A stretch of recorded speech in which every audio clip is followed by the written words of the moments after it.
associate editor of the Journal of Commerce here in Long Beach, and I am with Dick Steinke, executive director of the Port of Long Beach at the Trans-Pacific Maritime Conference. Dick, welcome. Good to be here, Bill.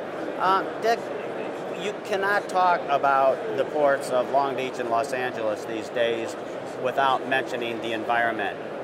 In fact, probably the last 7 years, the ports were not able to start any major project because of challenges from the environmental community and local communities. But I think that landscape is changing now.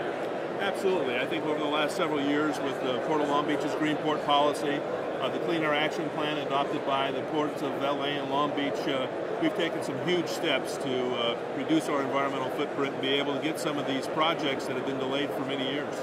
And specifically, could you just list a few projects that either have been approved or that you expect the environmental reports to be out soon?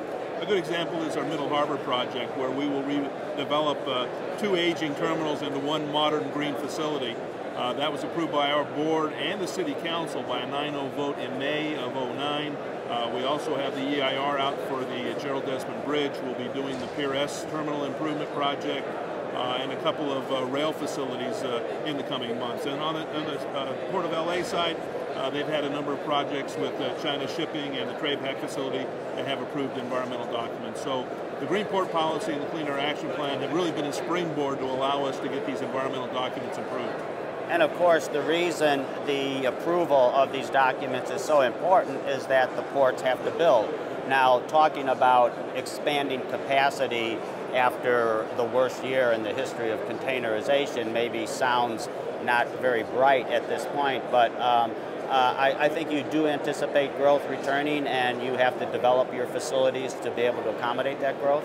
That's absolutely correct. If history is any indication of the future, we were behind the curve in development in the late 1990s and early 2000s. We want to position ourselves so that when trade does come back, and we're confident it will, that these facilities will be able to handle that growth and will have adequate capacity for the future.